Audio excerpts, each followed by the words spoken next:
there should be 5 people here.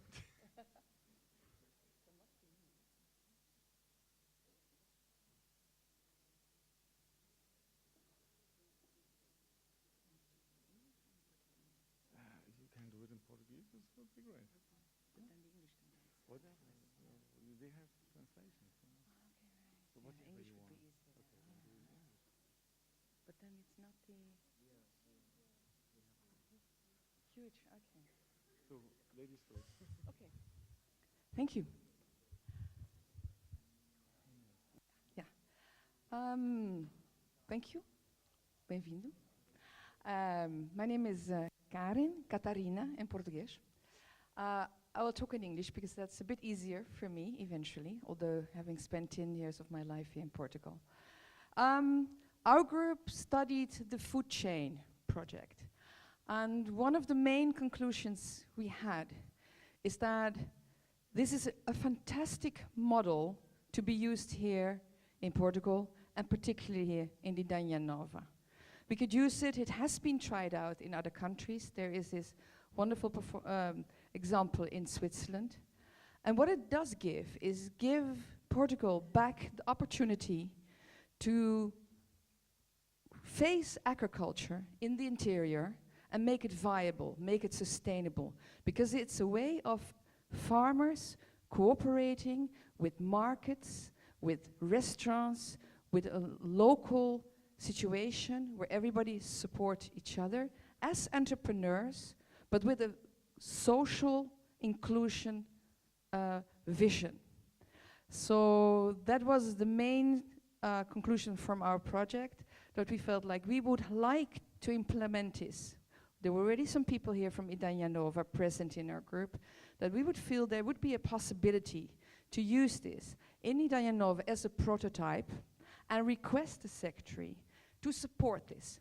Not just by money, because that would be too easy, not just by changing the laws, because that is impossible in Portugal, but by supporting us and facilitating us and using this as a model, as a prototype to spread out throughout Portugal. So, thank you so much.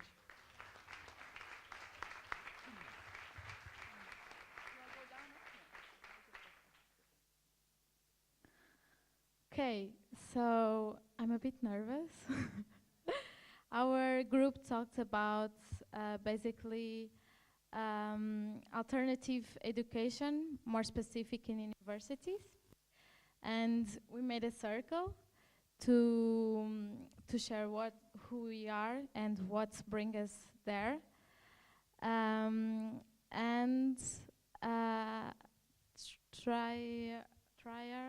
Sorry, I forgot your name.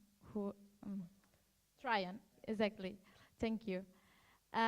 He shared basically his project in the alternative university in Croatia. Basically, they have a free curriculum where the students can choose what they want to learn, and they basically have different kind of workshops. I will just share what's most inspired me. They make every year a camp where they make for each day their 5 values, and I want to share with you because I think they are really interesting and fun. Thank you.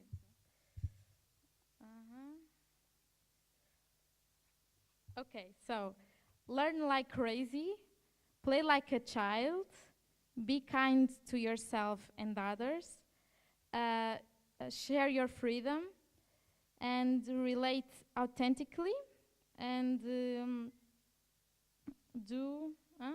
dare to do the things that make difference. Yes. So this really inspired me, and I hope inspire you as well.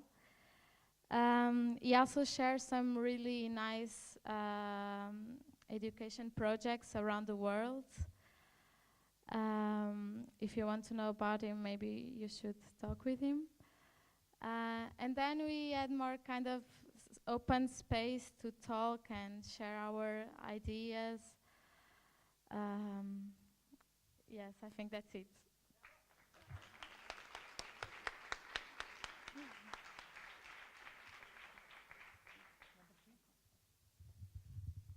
Boa tarde a tous. I will talk in English, sorry. We were work group number 1, and we discussed about the Tree Horizon approach. Maybe the big one, yeah. So we did an exercise in 2 steps. First, we were talking in our group about 3 issues. What do you think needs to change in right now? What's your biggest dream? And that's a very important question. And the next thing is what's happening already right now. And that was an introduction to the Tree Horizon approach. And you see the graph here. It starts in the present. This is the future, and this is in the middle. And with our group, we had to come up with ideas. Where are we going in the future? So this is the dream. This is the present, what's good and what's not good. So what's working, what's not working. And what kind of actions can you take to come there? And the interesting thing in the middle is that you can take actions that are actually, that they seem to be right, but in reality, in the future, it's not leading to the dreamed future. So a few results for the future. One of the issues that was really important is that we want to see respect for all, that we want to have jobs, that there's time for quality time for the family, but also that we want to restore the landscape, that we like to have the rivers in the Alentejo flow again, and how to come there, and that's in the middle. So you can think of having more laws and regulations, but that will lead to dead-end streets. So you have to be more creative. So you have to come up with a real transition approach. You have to try to get community engagement to really fulfill your dream. And I think the workshop ended with an optimistic approach that we can do it, but you have to be realistic in how to approach and how to get to your dream. Thank you very much.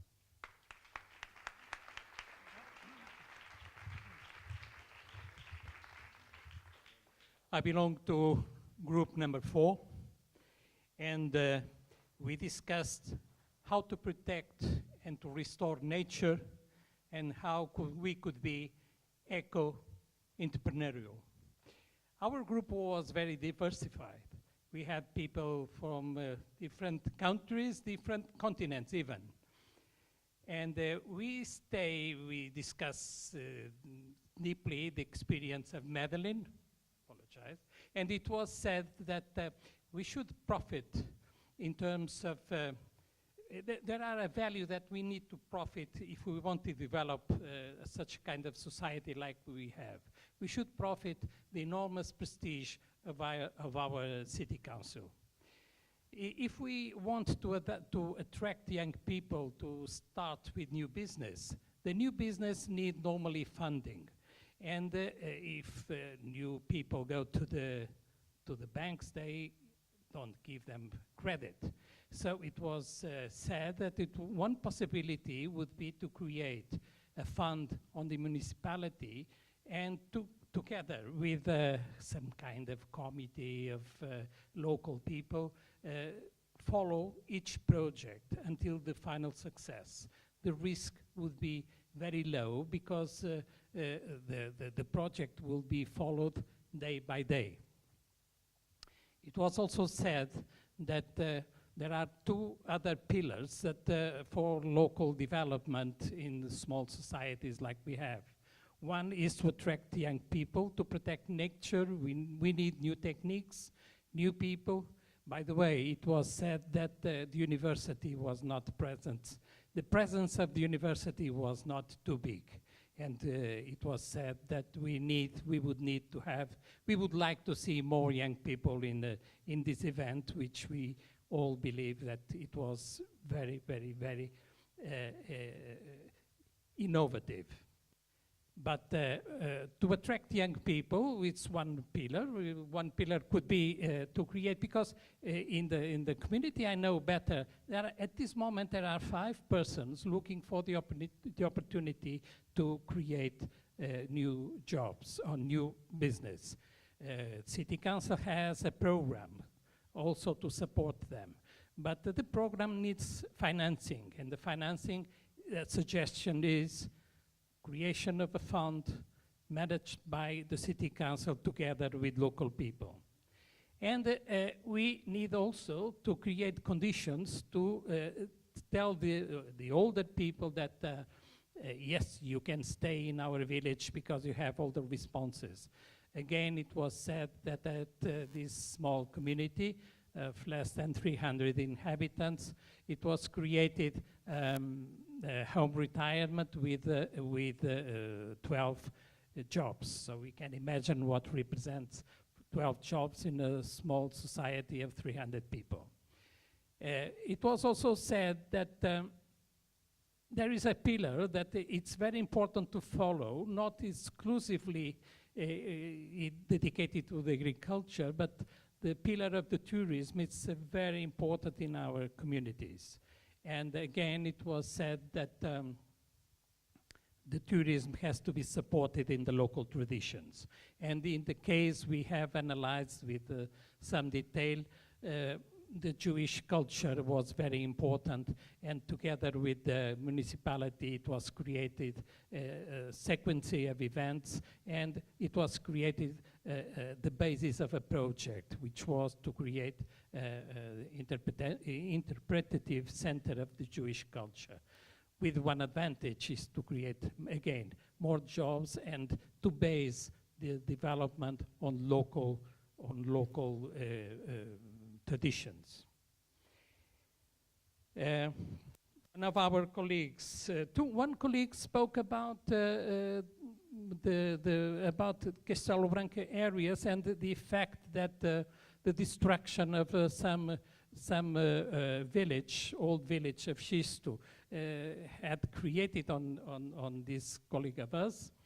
And also it was emphasized that we always need to be present, that there is a network of mayors or there is a network of people with with the same problems we have. So it was said that please take care about that network, take care of that and use it. And I suppose most important is this.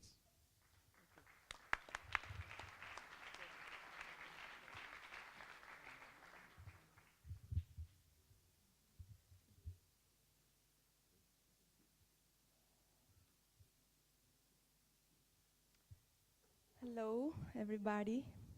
My name is Mariana, and I have a very, very good afternoon outside. We did something we will share with you now. So this is Alan. We were with him and with Dominic and Dennis. So they live near São Pedro do Sul, in the north of Portugal, and they work with wood. We made this very nice sitting chair like this, very quick and very interesting sharing.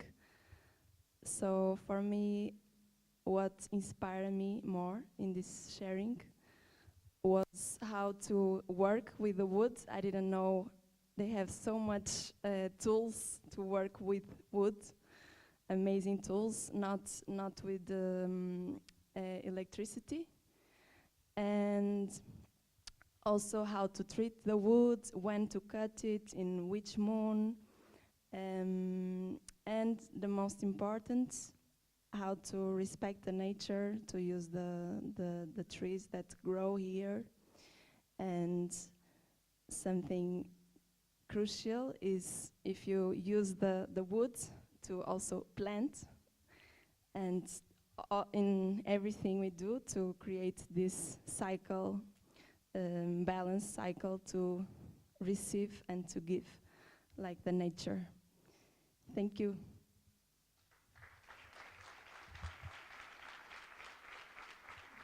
Just one last little word to round it off. I think by the end of our work group, we came to some kind of conclusion that in all these lovely ideas and revivalism and all the things that we are talking about and working towards, we need to consider very strongly the factor of consistency, which means me as a woodworker, I could make a disaster by running around cutting trees down.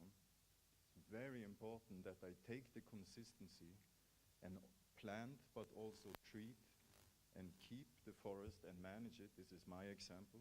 Other examples can be if we do biodynamic gardening or all these kinds of stuff. We need to also take a close look on our personal habits and the things that we do. Like our example was a simple example, but very powerful, like with the woodwork, that if we do biodynamic gardening and these kind of things, it does not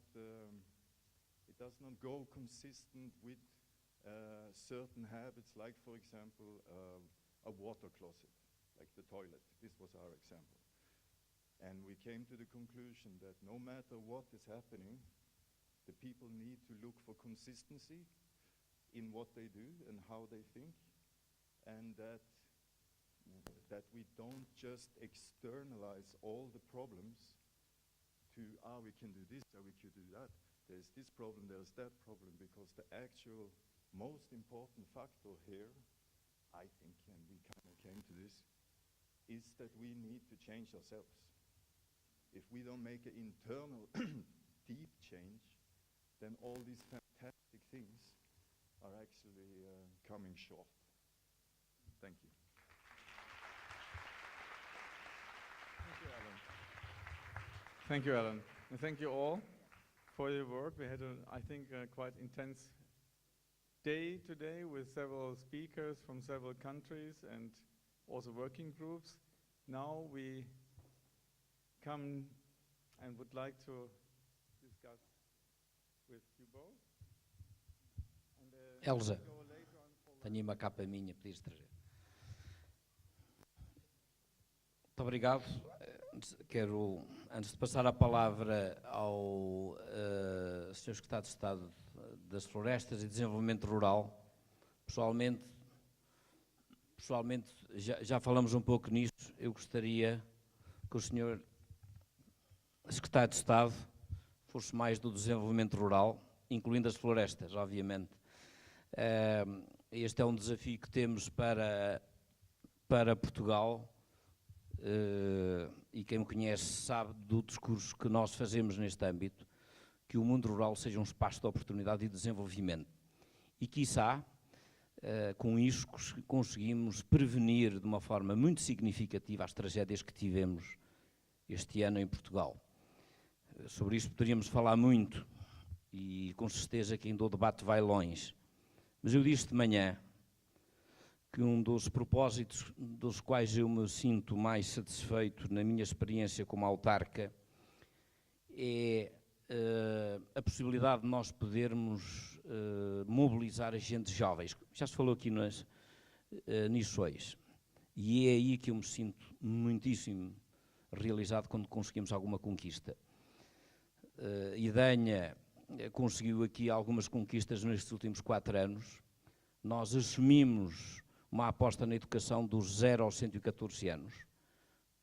Criámos berçários, creches, jardins de infância para que haja uma cobertura total no concelho. E a nossa educação, penso que de manhã já disse isto, na questão da vivência, mas a educação para nós vai dos 0 aos 114 anos. Portanto, começamos na creche, no berçário, vai até à Universidade Sénior, que nós temos em Idanha, onde se ensina, por exemplo, português para estrangeiros, onde fazemos aulas de alfabetização, onde todos podemos ser professores e todos podemos ser alunos. Porque temos uma vida inteira.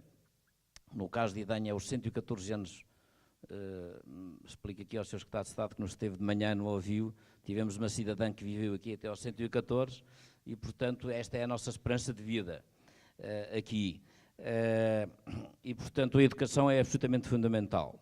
E sobre a questão dos incêndios, da tragédia que aconteceu em Portugal, o que me deixou mais satisfeito foi a visão de um jovem de 12 anos, que escreveu assim, num texto para a escola. E permitam que vos leia. Terror com um tom vermelho.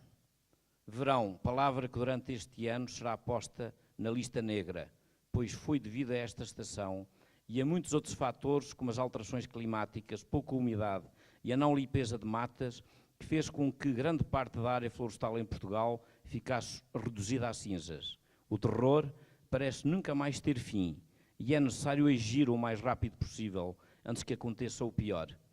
Eu, que tenho apenas 12 anos, nunca tinha sentido tanta dor pelas populações que ficaram sem casa, sem terras e sem as pessoas que mais amam neste mundo. Nunca tinha tido tanta vontade de ver o verão acabar, só para que isto parasse e não houvesse mais dor e sofrimento. Com isto tudo, o pior não foram só as causas de que falei. Foi também o facto de o interior estar mais pobre e poder perder cada vez mais jovens. Por tudo isto, na minha opinião, o que salvará o interior será apenas o não desistir de lutar e continuar a acreditar que é possível restaurar os campos verdes que dão cor e alegria ao nosso país, que voltará a ser saudável, porque se não for esse espírito, então as lágrimas irão aumentar, o desespero vai aumentar, tudo de mal vai aumentar. A isso não se chama país unido, mas sim o verdadeiro significado da palavra desistir. Por isso é necessário trabalhar no duro, para que as coisas corram como queremos e para que tudo volte a ser magnífico. Concluindo, diz ele, a grande solução é não desistir e juntarmos-nos para sermos mais fortes, lutarmos por aquilo que queremos verdadeiramente ver e sentir.